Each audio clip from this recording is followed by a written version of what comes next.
marami kang matutunan. Isang lugar na tawagin nito kung isang simpleng paaralan, ngunit marami kang aral na matututunan. Kaya nood, makinig, at matuto.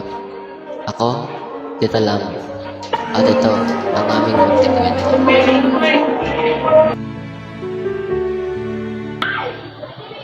Naku, ayos na ata ako.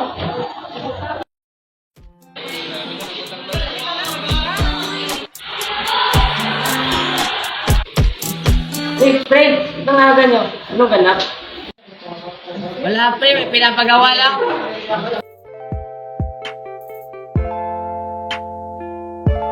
Pre, ang boring naman dito. Tara, kating tayo. Tara, sige. Hey, ano kaya pwede natin gawin ngayon? Ano kaya? Punta tayo sa bilyaran? Sige, tara. Yung bag, pre.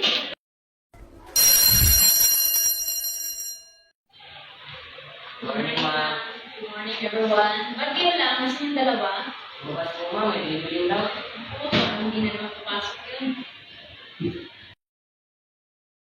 Please bring up your notebook with the first century literature and please take notes for the important details. Go.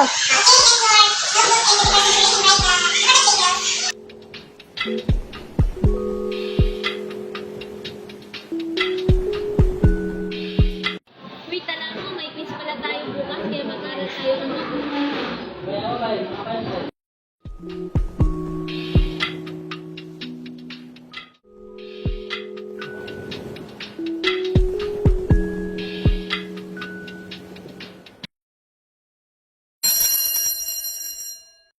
Good morning, everyone. Good morning, ma'am. Okay, have a seat. Thank you, ma'am. Handa na ba ang lahat sa ating pagsusulit ngayon? Yes, ma'am. Okay. So, get one whole sheet of paper. Okay, number your paper 1 to 30. Number 1. Who is the writer of the poem, Hope is the Thing with Feather? A. Ernest Hemingway. B. Edgar Allan Poe. C. Emily Dickinson. Pre, natalito ko dito. Saan? D. Mark Twain. Excuse me, ma'am. Yes? May kulit ko sila lupod at subansin, ma'am. Ano na naman yan? Kahapon pa kayo ha? Palagi na lang kayong pasaway. Inuubos niyo pasensya ko. Last na lang kayo. Pasensya po, ma'am. Tapos na mga last number 30. Yes, ma'am. Okay, pass your paper. Oo. Okay, that's all for today's activity. Goodbye, class. Goodbye, ma'am.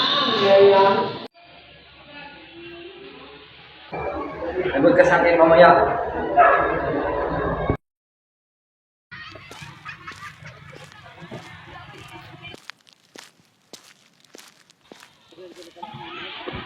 Uy, nandito pala tumutong na to. Tara, punta natin. Tara. Bakit mo kami sinumo kayo na? Hindi pa, ibubutin mo yan.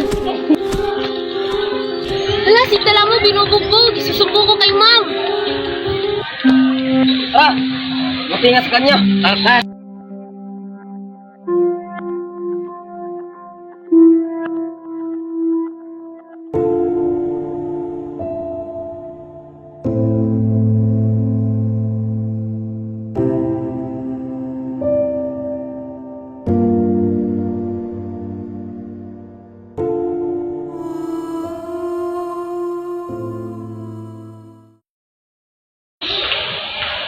Kita ko po si Talang binubong yung nabay siya ng problem at hindi ko po alam ang dahilan.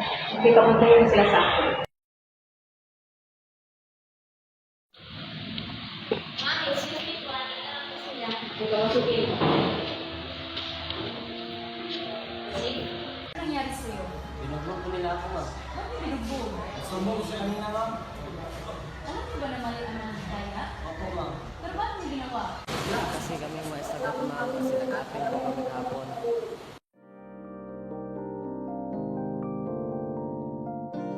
Sa ating mga estudyante, mag-aaral tayo mabuti.